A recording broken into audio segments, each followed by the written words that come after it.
우리 공부의 이제 결론에 해당되는 내용입니다. 그래서, 이제 그게 되게 된 이유에 대해서 뭐 그동안 수시로 많이 말씀드렸는데, 어느 정도 이제 마무리가 돼 가는 것 같아요. 뭐, 이렇게 보고 저렇게 보고 뭐, 살펴봐도 이제 이렇게 결론을 내야 되지 않나, 이제 이런 마음을 갖고 있습니다. 자, 그러면 첫 번째, 성령 시대의 성경 해설. 우리 김지수 목사님 읽어주세요. 성령시대의 성경 해석, 전능하신 하나님과 유한한 인간, 영적인 하나님 세계와 물질적인 지상의 세계와는 질적인 차이가 있다. 이 간격을 메우는 것이 성령이다. 성령이 충만한 상태에서 하나님이 말씀하시면 그대로 된다. 그 결과는 합력하여 선을 이루기 때문에 하나님이 보시기에 좋다. 사람이 보기에도 좋다. 예, 여기까지. 중간에 빠졌네요. 내가 잘못했나? 이 간격을 메우는 것이 성령이다. 성령이 충만한 상태에서 하나님 말씀이 그대로 된다. 이 상태에서 사람이 하나님 말씀을 대언하면 마치 하나님이 직접 말씀하신 것처럼 그대로 된다. 이 부분이 없나요? 있습니다. 제가 있어요. 빼먹었네요. 죄송합니다. 그렇죠. 예. 있으면 됐고요. 그래서 이제 그동안 성경을 어떻게 볼 것인가 하는 건데, 이제 중세 천주교에서는 주로 신 증명하면서 신 중심으로 이제 성경을 해석했죠. 그래서 뭐, 한 중세 400년 동안의 과제는 신이 정말 존재하냐, 뭐 이렇게 신 중심적으로 이제 성경을 봤다 이렇게 보면 되겠습니다. 그러다가 루터가 종교 개혁을 하면서 이제 그리스도 중심으로 이제 보기 시작했죠. 그래서 뭐, 나중에는 이제 그게 뭐 현대 신학에 와서 부속사 해가지고, 창세부터 계시록까지 어떻게 그리스도 중심으로 볼 건가. 그래서 개신교 루터의 뭐 성경 해석이나 신앙의 기초는 이제 오직 예수, 오직 성경, 오직 뭐 뭔가요? 교회인가? 믿음, 오직 믿음 이 세 가지인데 이제 그중에 중요한 건 오직 예수죠. 그래서 예수 그리스도 중심으로 성경을 해석하고 봐야 된다, 설교해야 된다 그런 거죠. 그것이 이제 주종을 이루어서 지금까지 와 있죠. 근데 예수님이 이제 하늘로 승천에 올라가실 때 요한복음 14장에 보면 또 16장에 보면 나를 대신해서 보혜사가 올 거다. 보혜사는 돕는 자죠. 그가 내 것을 가지고 말할 거다. 이렇게 돼 있어요. 그래서 성령이 오신 지가 이제 예수님에게는 뭐 마태복음 3장에서 왔고 또 사도들과 일반인 108명에게는 사도행전 2장에서 왔죠.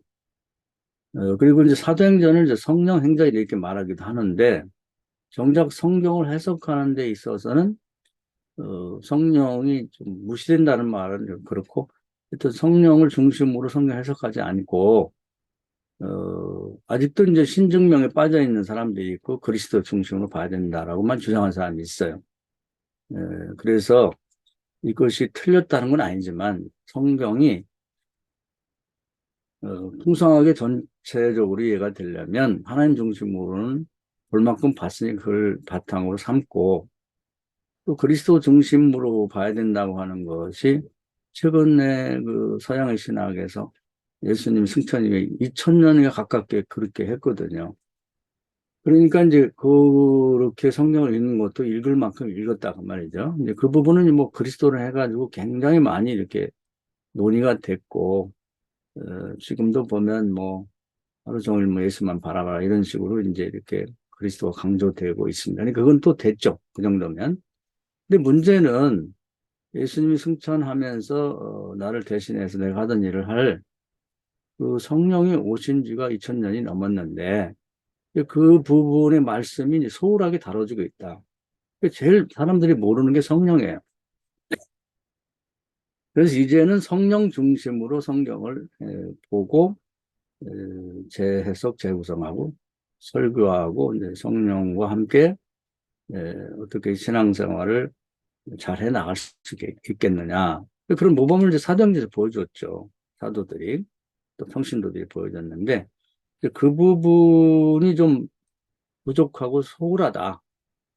그래서 이 부분에서는 이제 신중심적이고 그리스도 중심적인 것이 잘못됐으니까 폐기 처분하자는 얘기가 아니라 거기에 더해서 이제 마무리가 되는 거죠. 성령 중심의 성경을 보고 해석하는 부분이 그 부분이 우리 소홀히 다뤄지고 있다. 그래서 성경을 성령 중심으로 봄으로써 이제 성경을 바라보는데 온전함에 이르지 않겠냐 하는 내용입니다. 그래서 이제 창세기 1장 2절부터 이제 성령에 관한 얘기가 나와요. 어, 그리고 이제 그리스도가 등장하는 건 창세기 3장입니다. 여인의 아들이 에, 그 뱀의 머리를 돌로 칠 것이다. 이렇게 해서 그 태초에 나오는 거예요. 그러니까 창조 이전에 성령이 언급되고 있고, 그리고 이제 그리스도가 그 인간이 죄를 범했기 때문에 이제 3장에서 나오거든요. 그러니까 뭐 우리가 너무나 잘 알지만 창세기 1장 2절을 그냥 넘어가요. 그럼 이거 철학적으로 해석하려고 애를 쓰는데 중요한 것은 맨 앞에 나오거든요. 그런 일반적인 책에도 보면. 그래서 이제 창조 이전의 세상이 흑암에 어둠에 잠겨 있고 혼돈에 빠져 있다. 무질서라는 거죠. 카오스였는데 그 위에 하나님의 신인 성령이 운행하면서 이제 하나님이 창조를 시작하죠. 빛이 있으라니까 빛이 있고. 그러니까 이 부분을 굉장히 중요하게 봐야 된다는 겁니다. 그냥 휙 넘어가지 말고. 근데 우리는 그 창조를 뭐 6일 동안 했냐, 안 했냐, 뭐 이런 얘기에만 관심을 갖지, 1장 2절의 그 말씀은 별로 중요하게 생각을 안 한단 말이에요. 그냥 넘어가 버린다. 그래서 오늘 제가 언급한 내용은 뭐냐면, 하나님과 창조주와 피조물, 하나님과 세상, 이 사이에는 간극이 있죠. 질적인 차이가 있단 말이에요. 그러니까 하나님께서 이 어떤 물질의 세계, 이 세상, 뭐, 개입을 하실 때는 기본적으로 성령을 충만하게 하신 다음에, 그 다음에 이제 개입을 하시는 거죠. 이게 전제가 돼야 된다는 거예요. 모든 일에서, 신앙생활에서. 그렇기 때문에 신앙생활 영적인 생활이 되는 건데, 이 부분이 빠져 있어요. 가끔 뭐 설교도 하고 뭐, 그렇게 하지만, 이게 이제 기본이 되는 거죠. 그래서 성령이 충만해진 상태에서 하나님 말씀하시면 그대로 됩니다. 성령이 없는 세상에는 하나님 말씀에서 안 돼요. 그래서 성령 충만이 신앙생활, 하나님과 사람, 또 창조주와 피조물 사이에 관계를 맺는 데 있어서 전제가 돼야 된다. 이것을 말하고 있는 거죠. 그런 상태에서 이제 하나님을 믿는 또 이제 하나님께로부터 권위를 인정받은 지위를 얻은 사람이 성령이 충만한 상태에서 하나님의 말씀을 그대로 대언하면 하나님이 말씀하신 것 똑같은 결과를 얻는 거예요. 그대로 창조가 되고 이제 재창조가 되죠. 사람이 이제 주로 창조는 이제 무에서 유를 창조하는 하나님이 아시지만 인간이 이제 창조된 것을 재창조하는 뭔가 변화를 주는 데 있어서는 하나님 말씀 대언할 때 성령이 충만한 걸 전제해서 그 상태에서 말하면 된다는 거죠. 그래서 왕 같은 제사장, 너희가 세상을 정복하고 다스리라는 말이 그것이 가능하다는 거죠. 그럼 성령이 없어지면 어떻게 하냐? 그건 아무런 효력이 없는 거죠. 사람이 뭐 무슨 예를 들어서 뭐 마이크를 바꾸고 스피커를 바꾸고 목소리를 뭐 잘 다듬어서 성악같이 하고 뭐 그런 것 가지고는 안 되는 거예요. 이 부분이 강조돼야 된다는 거죠. 그래서 뭐 여기는 간단히 쓰니라고 뭐 그냥 예를 드리진 않았습니다만은 출애굽기 3장에도 보면 하나님이 예고했던 일, 그래서 출애굽의 사건이 벌어질 때 타지 않는 불로 이 떨기나무에 성령이 오셨죠. 그래서 성령이 충만하게 임할 때는 우리의 오감으로 볼 정도로 느낄 정도로 성령이 임재합니다. 그래서 눈으로 보든지 아니면 피부로 느끼든지. 예를 들면은 이제 그 사도행전 4장에는 성령이 떠났다 다시 올 때는 이 천지가 진동하는 것 같은 현상과 함께 왔거든요. 눈에 뭐 불이 보이진 않았지만 충만하다는 증거죠. 그래서 우리가 떨기나무에 불이 붙었는데 그게 진짜 불이냐 뭐냐 이런 거 논란할 게 아니라 크게 봤을 때 이제 성령 중심으로 보면 그 떨기나무에만 불이 붙은 걸로 보이지만 사실은 성령께서 충만하게 임했다고 하는 상징이라고 할까요? 증거라고 이렇게 봐야 됩니다. 그러니까 이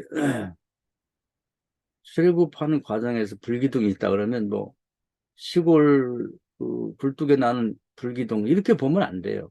그건 하나의 상징이고 그 하나님 지성소를 중심으로 크게 이스라엘 백성 전체를 둘러치고 있는 커다란 기둥 이렇게 봐야 돼요. 기둥이란 말이 좀 이제 오해를 낳기 쉬워요. 기둥이라고 하면 큰 울타리 안 이렇게 봐야죠. 그걸 어떻게 그냥 뭐 제가 지어낸 얘기 하나 가끔 말씀드렸죠.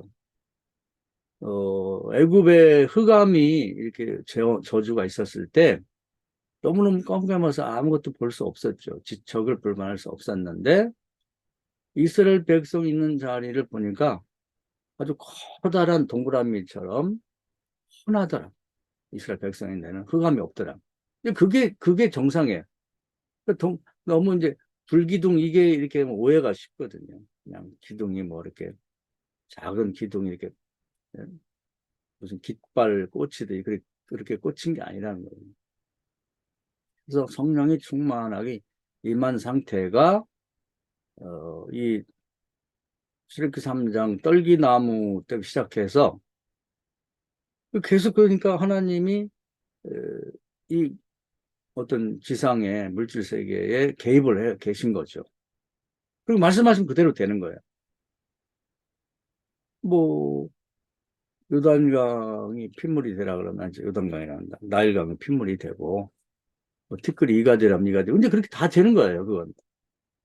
그런데 그게 하나님이 말씀하시면 성령 충만한 상황에서 이제 모세가 대언을 해도 하나님 직접 말씀하는 거나 모세가 하나님 말씀 믿고 대언하는 거 똑같은 효과가 나타나는 거죠. 요 상황을 어떻게 만들 건가 하는 것이 이제 우리 목사들이 해야 될 가장 큰 과제예요. 뭐 다른 뭐 많은 것들이 있지만 뭐 성경을 많이 외우는 것도 중요하고 뭐 학위를 따는 것도 중요하고 뭐 부흥을 위해서 축구를 잘하고 뭐 축구팀을 만드는 것도 중요하지만 그런 건 부수적이단 말이에요. 다 나쁘거나 잘못됐다는 게 아니라 근본부터 우리가 어, 제대로 하고 시작해야 된다는 거예요. 요즘에 이제 뭐 한 이제 유행하다가 이제 없어져 가고 이제 잘 쓰이지 않는데 메타버스라는 것도 그걸 얘기하는 거예요. 성령이 충만한 상황이 되면 보이지 않는 세계가 보이는 세계가 하나가 되는 거죠. 이걸 구약 시대는 하나님이 결정하시고 그대로 행하셨지만 놀라운 건 신약에 오면 사도행 이후에는 우리의 기도를 통해서 이게 가능하다는 겁니다. 이거 굉장히 놀랍잖아요. 그래서 목사라는 게 굉장히 중요한 거예요. 근데 이걸 생각을 안 하고 이걸 추구를 안 해. 죽을 때까지 목회해도 몰라. 그래서 70이 됐나 목회를 모르겠어. 그럼 뭘 모른다는 게 이걸 모르는 거죠. 우리가 밥 먹고 식음을 정폐하면서 정말 이런 성령 충만한 상황이 되도록 노력하면 안 되겠냐 이 말이에요. 하나님은 그런 믿음을 갖고 있는 구하는 자를 찾고 계시는 거예요. 그리고 관심이 딴 데 있어요. 뭐 다른 방법, 뭐 심리학이라든지 뭐 나쁘다는 게 아니에요. 그건 아주 미미한 효과밖에 없는 거지. 그래서 그런 성령 충만함이 불기둥과 함께 출애굽을 가능케 했고, 그리고 이제 광야 40년이 가능했고요. 그럼 성령의 울타리 안에 있으면 합력의 선을 이루는 거예요. 물이 없으면 땅에서 물이 나고, 먹을 게 없으면 하늘에서 만나가 내리고, 적들이 공격하면 하나님이 계시고 성령이 그냥 다 막아주고. 이게 어디까지 갔냐면 가나안 땅까지 들어가죠. 그 지성소에 성령의 임재해서 그 성령의 불기둥이 계속 있었다. 그러다가 이제 이따 나오겠습니다만은 이제 성령이 근심하고 해방받고 소멸하면서 이제 그 불기둥이 없어지죠. 그러면서 이제 큰 타락이 오고 이제 큰 어려움이 찾아온다. 우리 대한민국도 한때 성령이 충만했죠. 그래가지고 뭐 국가도 부흥되고 교회도 부흥되고 가정들도 다 있는 자들이 잘 됐죠. 그때 특징은 뭐냐면 이제 기도회가 많았고 성경 공부가 많았고. 그런데 이제 성령이 이제 거의 소멸 상태라고 보면 되죠.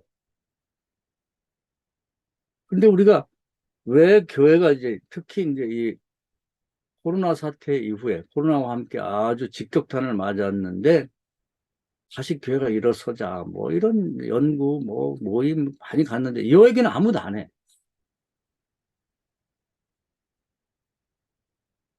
자, 그래서 이제 성령을 중심으로 해석을 해야 된다. 예수님도 보면 30세까지는 개인으로 말하면 그냥 목수일을 했죠. 근데 30세에 성령 받으면서 놀라운 개인적인 변화와 함께 그 어, 주변과 세계를 변화시키는데 예수님 성령 없으면 되겠어요? 안 되지.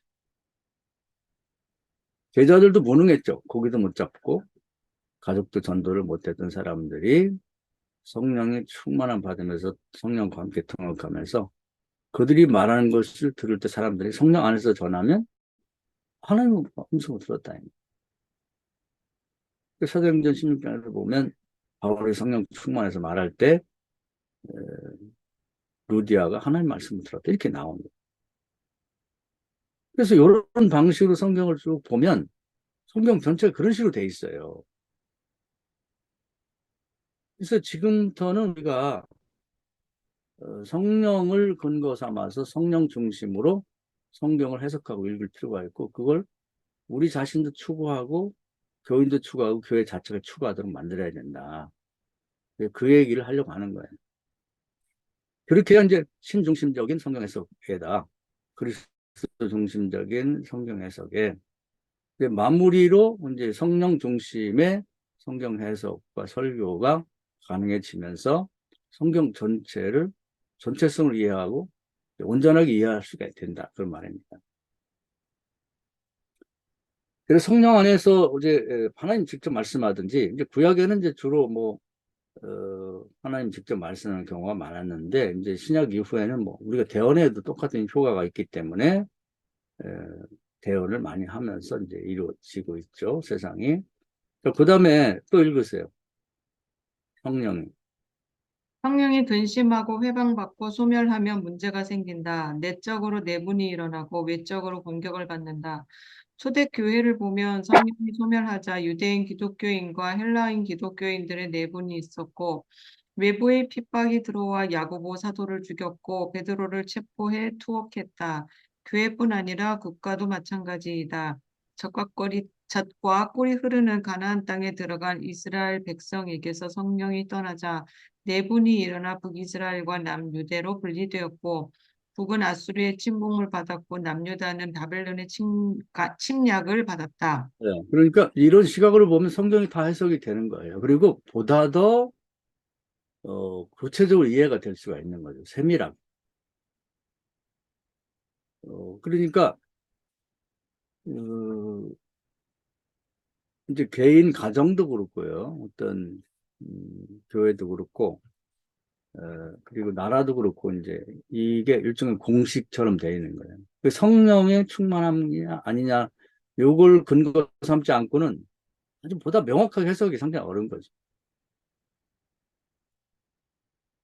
그래서 성령은 이제 뭐 근심한다, 뭐 회방받는다, 소멸이라고는 잘 안 나오지만 이제 그 전체를 보면 그렇게 표현할 수가 있겠어요. 그래서 성령이 소멸 상태가 되면 이제 성령이 충만할 때는 합력의 선을 이루게 되는데 반대가 되는 거죠. 문제가 생기는데 내적으로 분열이 일어난다. 그리고 외적으로 공격을 받는다. 이게 이제 일종의 공식화처럼 된 거거든요. 그래서 제가 이제 그걸 반증하기 위한 얘기들을 이제 써놓은 거예요.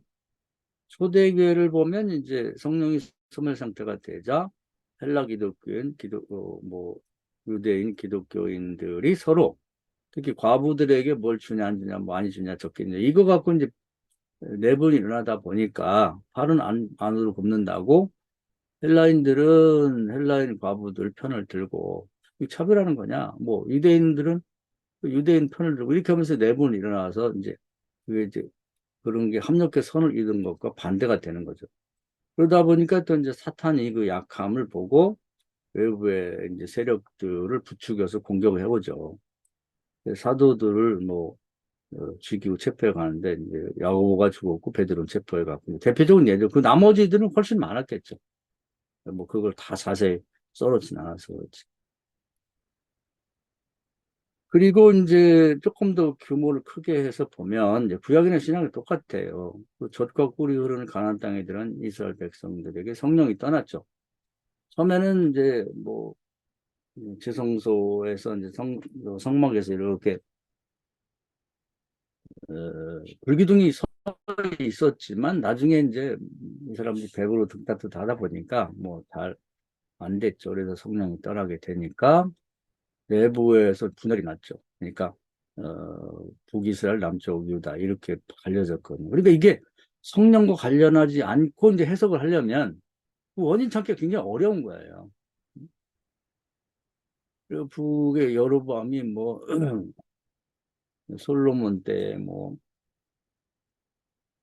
솔로몬의 그 타락해서 뭐 성전을 많이 세웠는데 그 당시에 뭐 부역할 때 감독관, 노동파 감독관인데 굉장히 뭐 지혜가 있고 뭐 다른 사람들에게 신뢰를 받았기 때문에 하나님 기회를 줬다. 이제 이렇게 해석하면 그것도 틀린 건 아니지만 전체성으로 봤을 땐 엉뚱한 길로 빠지기 쉽거든요. 근데 성령의 충만함이라고 하는 걸 바탕에 놓고 보면 명확하게 이게 이해가 돼요, 상황. 네 분이 나와서 짜게 해줬잖아요. 그리고 이제 성령이 떠나게 되니까, 그 성막이라는 게 의미가 없죠. 그래서 성막에 있던 지성소에 있던 법궤도 뺏기고, 나중에는 성막에 있으나 마나인 거예요. 성령도 없지, 법궤도 없지. 요즘 말하면 성령도 없지, 말씀도 없잖아요. 나중에는 그게 뭐 처음에는 실로에 있었는데 어디로 갔는지 몰라요. 역사적 기록 없다고 그럽니다. 그래서 그게 기본 산당이 그 성막의 뭐 그 연장선에서 봐야 되느냐. 또 높당에 제사장들이 있다 죽었는데 높당으로 옮겨간 게 아니냐. 제사장들이 뭐 거기만 모어서 죽은 자가 70명인가 되는데 거기 성막이 없는데 제사장이 무슨 의미가 있겠어요.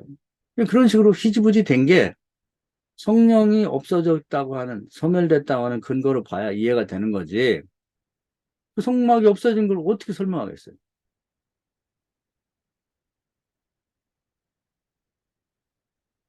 그리고 이제 그렇게 되다 보니까 공식이죠. 일종의 공식이나 마찬가지인데 왜 공격을 받죠? 북쪽은 아수르에 망했고 남쪽은 바벨론에 망했고 그렇게 볼 수가 있는 거죠. 그 다음에 또 후대의 사례 한번 읽어보세요. 후대의 사례를 근거로 아담과 하와를 보면 이들에게서 성령이 소멸되자 내분이 일어났다. 아담과 상의 없이 하와가 선악과를 따먹었다. 외부에서 뱀의 공격이 있었다. 그리고 성경 해석은 이제 뒤에 것을 참고해서 앞에 걸 해석할 수가 있고 앞에 걸 참고해서 뒤에 것을 해석할 수 있거든요. 그 스토리에서 하는 작업이 그겁니다. 그것이 가장 좋은 성경 해석의 방법이에요. 자꾸 밖에 뭐 어디 뭐 그리스나 뭐 과거에 어디 바벨론에 뭐 설화가 있고 신화가 있고 뭐 그걸 가져다서 이렇게 나가다 보면 이게 대책이 없는 거예요. 그래서 성경의 내적인 증거를 가지고 해석하면 되죠. 그러니까 이 에덴 동산에 아담의 가족이 왜 이렇게 됐나? 그것은 결국은 성령이 소멸됐기 때문에 그렇다. 이렇게 보면 돼요. 그래서 뼈 중에 뼈, 살 중에 상이로 알고 사이가 좋았을 때는 성령이 충만한 거고 그게 안 되니까 하와가 상이도 않고 하나님 먹지 말라 선악과를 따먹게 됐고 성령이 충만하면 상상도 할 수 없는 일이죠. 그 결과에 대해서 이제 뭐 아담도 자기 부인에 대한 불평이 있죠. 저 여자를 줘가지고 이렇게 불행하게 됐다는 핑계거리를 삼고 그 뱀이 이제 외부에서 뭐 선우 먼저 왔느냐 너가 중에 왔느냐 뭐 그것보다도 그렇게 뱀이 공격해 올 수 있는 여지를 줬다는 건 성령이 떠난 결과 때문에 그렇다. 그래서 이게 이제 서로 연결해서 보면 이제 그 신약성경 사도행전의 초대교회에서 일어났던 일을 거꾸로 대입해 보면 이제 성령이 떠난 에, 가나안 땅 이스라엘과 유다를 이해할 수가 있게 되고 그걸 또 이제 근거 삼아서 에덴 동산을 들여다보면 똑같다 이 말이에요. 똑같아. 세 가지 태초와 구약과 신약에서 이런 현상이 벌어졌다면 지금은 안 그렇겠어요? 똑같잖아요.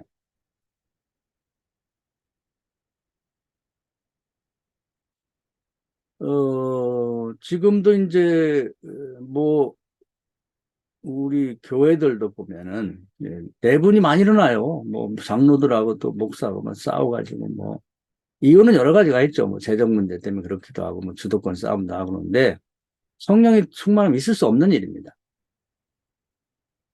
교단 간에 또 충돌을 하고 또 전체를 보면 또 뭐 진보와 보수가 나눠가지고 피 터지게 싸워요. 태극기 부대가 어떻고 촛불 부대가 어떻고 그래서 촛불 부대에 또 진보적인 목사들은 또 참여해가지고 뭐 피켓 들고 서명하고 태극기 부대에 참여해가지고 그냥 또 서명하고 뭐 거의 죽일 것 같아 얘기 들어보면 막 피를 튀어가면서 하나님의 복음을 위해서 그렇게 열심을 내고 막 욕하고 달려든 사람 못 봤는데 이 정치에 관심 있는 목사들은 무섭더라고. 기관총을 주면 다 쏴 죽일 것 같아. 촛불 부대가 이 태극기 부대를. 그 왜 그러죠?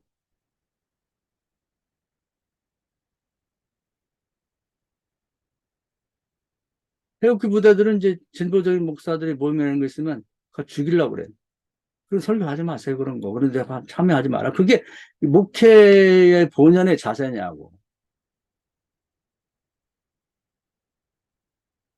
성령이 없다 보니까 이게 발생하는 거죠. 그래서 지금 이제 그 코로나 사태가 터졌을 때 보니까 교회가 정말 힘이 없어요. 정부에서 1000명, 2000명, 3000명 모이는 교회도 20명 모이라 객소리도 못하고 20명 모이는 거야. 또 더 모이면 숨어 있어. 더 어디 구석탱이 가가지고 숨어갖고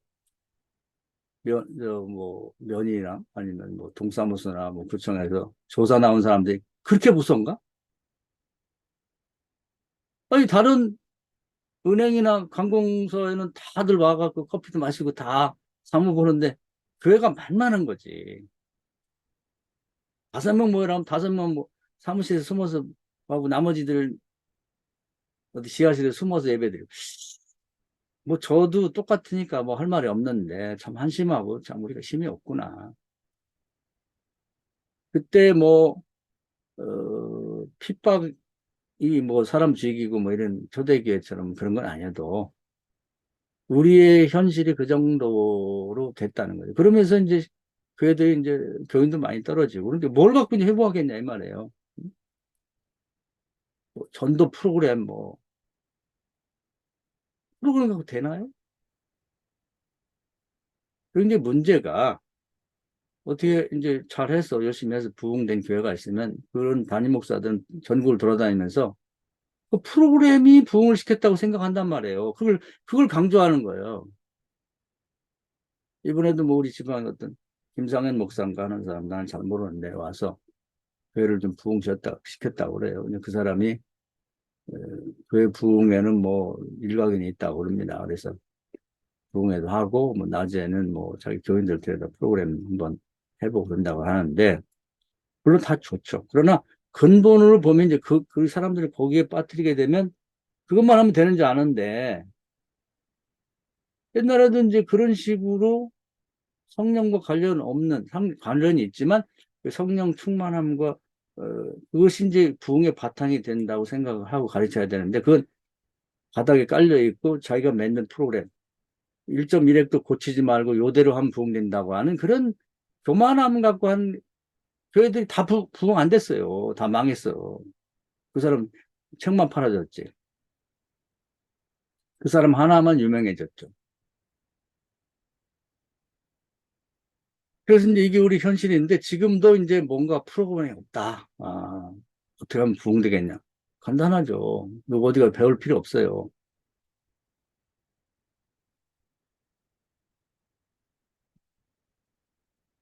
골방에 들어 앉아서 기도해야죠. 성령이 다시 충만하게 임하도록. 그게 가장 쉬운데 그걸 하기 싫어. 어디가 막 100만 원, 200만 원씩 주고 공부하고 프로그램 사다가 하면 될 것 같아. 그 사람 데려다가 부흥이 하고. 그거 아니라고 성경이 얘기하잖아요. 누누이.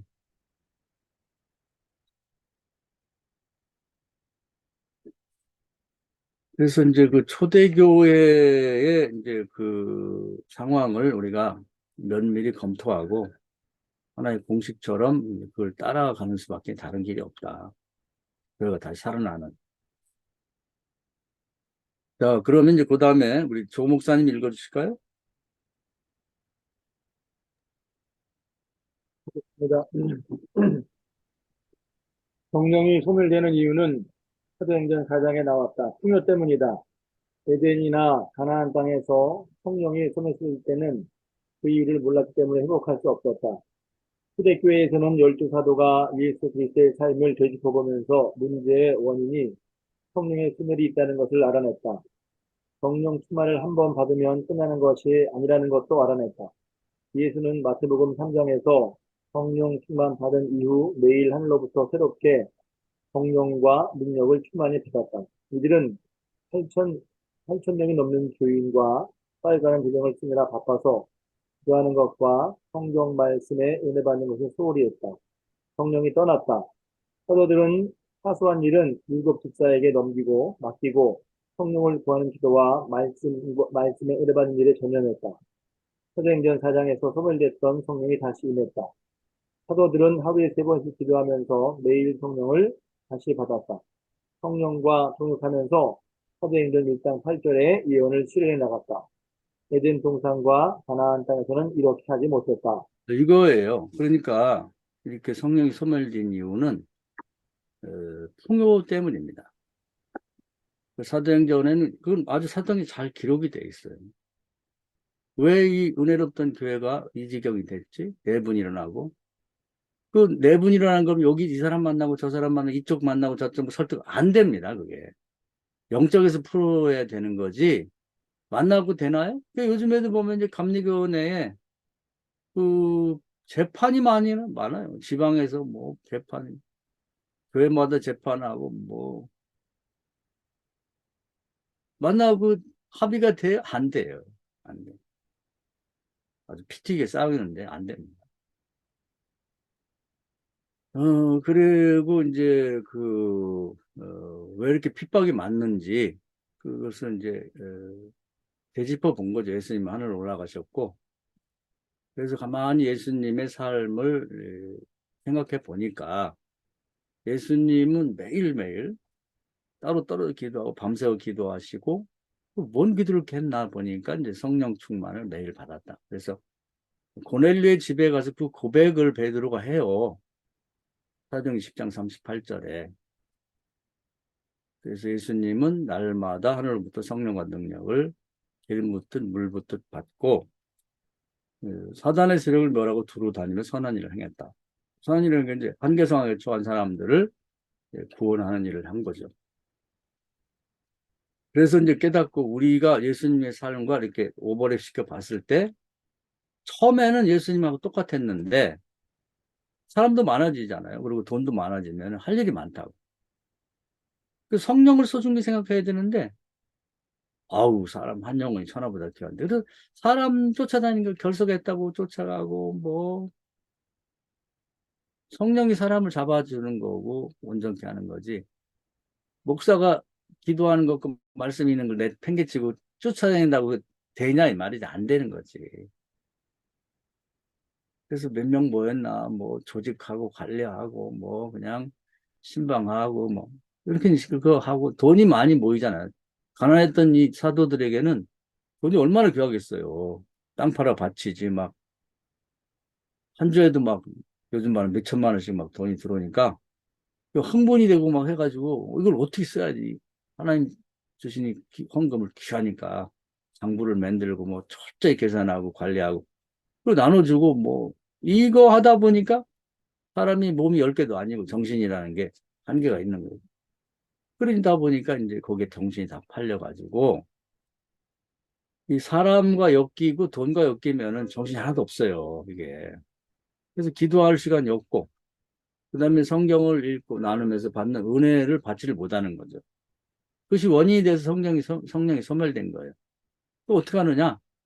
심령을 가난하게 만들고 생활을 단순하게 만들어야 되는 거예요. 따지고 보면 사도들보다 8천 명 모인 교인들, 뭐 여자나 뭐 다 따지면 10,000명 훨씬 넘겠죠. 그 사람들 중에는 이제 뭐 사람 관리 잘하는 사람, 그리고 또 돈 재정 관리 잘하는 사람 있을 거 아니에요. 그런 사람들을 뽑아서 그 달란트와 능력에 맡기고 모든 걸 단촐하게, 그리고 아주 이 사도들은 성령을 읽고 은혜 받는 일과 기도하는 일에 매진하겠다. 오로지 거기에 매진한 게죠. 그래서 예수님은 하루에 한 번 받았지만 사실 한 번 받았는지는 한 번이란 말은 없어요. 그러나 그냥 쉽게 말하면 한 번 받았다면 우리는 예수님도 열등하니까 하루에 3번씩 받는 것이 마땅하지 않느냐. 아침에 성령 충만 받고 점심에 또 성령 충만 받고 저녁에 성령 충만 받는 걸 요즘 아이들만 루틴으로 정한 거, 이분들을 말하면 아주 규칙을 정해서 목숨 걸고 지켜나가는 거죠. 그렇게 되다 보니까 성령 충만이 항상 유지가 되면서 사도행전 1장의 8절의 말씀을 이제 실현시켜 나간 거예요. 거기 보면 성령이 임하면 권능을 받고 예루살렘 유대 사마리아 땅끝까지 이르러 복음 전하리라. 그런데 성령이 임한 상태가 충만하면 계속 유지가 돼야 그것이 가능하지. 그것이 없는 데게 되겠어요? 뭐 요즘에 선교하겠다, 뭐 하겠다 하는데 아니 자기 신앙 관리도 안 되는데 뭔 선교를 해요. 선교사들 실패하는 게 그래서 성령 충만함 받고 그리고 또 말씀의 은혜를 받는 일에 집중하면서 또 선교도 하고 부흥도 돼야 되는데 한국에서 목회하기 싫고 잘 안 되니까 선교사나 나간다. 이거 안 되지 않겠어요?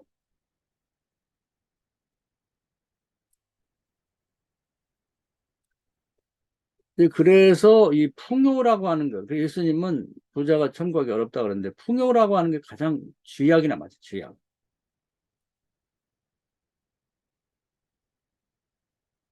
그래서 우리는 그 초대교회에게 바라는 것, 그 초대교회로 돌아가고자 뭐 이런 얘기를 할 때마다 성령이 강조되는 게 아니라 하루 한 번에 뭐 5천 명, 3천 명씩 부흥됐던 그 시절로 돌아가자. 그 사람 많이 모인 게 부러운 거예요. 또 재정이 막 바나바나 뭐 이런 사람들이 막 땅을 팔아 바치는 거, 그 재정이 막 넘치는 게 에, 부러운 거죠. 그래서 사람이 이 정도 된다면 재정이 이렇게 모인다면 못할 게 뭐 있냐 이렇게 얘기를 한단 말이죠. 그건 근본에서부터 잘못된 거지. 그래서 이제 또 그 말씀을 근거로 바탕으로 해서 이제 가나안 땅을 생각해 보면 가나안 땅이 젖과 꿀이 흐른다는 말로 풍요를 그냥 한마디로 정리를 한 거죠. 표현된 거죠. 그리고 이제 그 사례가 정탐꾼이 갔을 때 얼마나 그 땅이 비옥한지 포도송이 하나를 따가지고 두 사람이 작대기에 꿰매갖고 들고 왔다는, 메고 왔다는, 그냥 혼자 들을 수가 없는 거예요. 그 정도로 비옥하니까 뭐가 안 됐겠어요. 초지가 잘 조성돼서 뭐 염소, 소가 잘 되고 땅이 비옥하기 때문에 포도가 그 정도 열매 맺는다 그러면 뭐 농사 짓다고 다 잘 되죠. 나중에 저주받아 그냥 거기에 뭐 가뭄이 찾아옵니다만은 처음에는 그렇지 않았다. 그러다 보니까 이제 뭐 거기도 이제 타락이 온 거죠. 타락. 기도하지 않고 말씀을 읽고. 처음에는 뭐 신명기 6장에 보면 얼마나 말씀을 사모했는지 뭐 자식들하고 뭐 부모들하고 뭐 걸어가면서도 말씀을 나누고 누워서도 나누고 앉아서도 나누고 그 말씀이 굉장히 은혜롭잖아요. 그런 분위기였는데 그런 게 싹 없어졌지. 그러다 보니까 내분이 일어나고 그러다 보니까 외부의 공격을 받고 이렇게 된 거니까 하나의 공식화가 된 거예요. 똑같은 원인에 똑같은 결과가 나타나는 게 진리 아니에요? 공식이죠. 또 이것을 다시 더 거슬러 올라가서 에덴 동산에 적용해 보면 그 해석이 가능합니다. 왜 에덴 동산이 내열간에 이렇게 내분이 일어났고 뱀의 공격을 받았을까? 거기에 딱 써 있지는 않지만 가로친 부분이 뭐냐면 성령이 떠났구나. 기도하지 않고 말씀을 삼아. 그때는 말씀도 간단해요. 계명도. 안식일 잘 지켜라는 거야. 선악과 따먹지 말라. 말씀이 많든 적든 관계가 없어요. 그거 하나도 못 지키는 거지.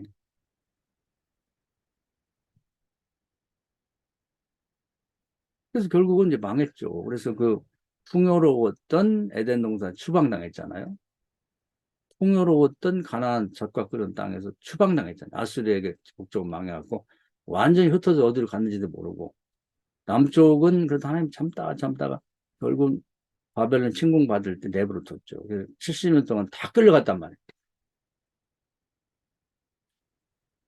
다행히 이제 사도행전 시대는 지혜롭게도 사도들이 예수님의 모범을 받기 때문에 다시 기도하고 말씀 은혜를 받으면서 전념했어요, 전념.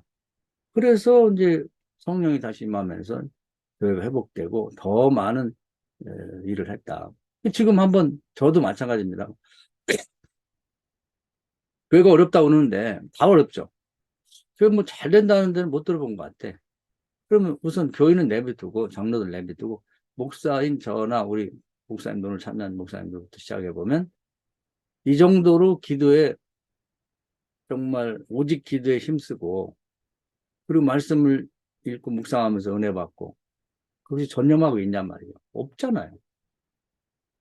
그 방법 말고 그럼 어떻게 교회가 회복되겠어요?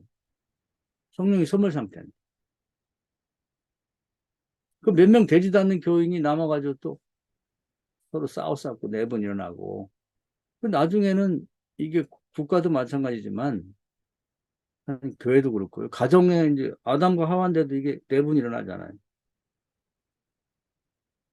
그 다음에 보면 가인과 아벨도 거기 읽어보면요. 성령이 떠났잖아요. 그러다 보니까 형제밖에 없잖아요. 세상에. 근데도 내분 일어나 형제 간에. 부부 간에 내분이 나고 형제 둘인데도 내분이 일어나. 합력이 안 돼. 근데 거기 보면 이제 미움이 생겼는데 죄가 문 앞에 엎드려 있다. 끔찍하죠. 죄의 배후는 사단이 있거든요. 모든 죄는 사단부터 오거든요. 사단이 노리고 있다가 공격을 하니까 돌로 쳐주기도. 이런 식으로 다 돼 있는 거예요.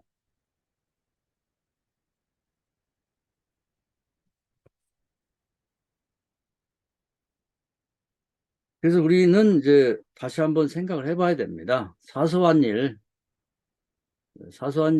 또 뭐, 목사들이 요즘에 뭐, 그렇게 무슨 취미도 많고, 뭐, 교회도 어려운데, 뭐, 모임도 많고, 뭐, 오라는 데 넘는데 갈 곳이 많고, 막 이렇게 되는데, 버릴 수 있는 건 다 버리고, 다시 골방에 들어가 앉아야 돼요. 그 방법밖에 없다. 성경을 어디를 봐도 그 방법밖에 없어요. 그게 아니고 사람들이 많이 모인, 인간적인 방법을 모인 것은 그 세상적인 모임이지, 그게 하나님이 기뻐하는 모임은 아니거든요. 그리고 어느 날 그냥 호련히 바람과 함께 사라집니다. 시편 1편의 말씀처럼.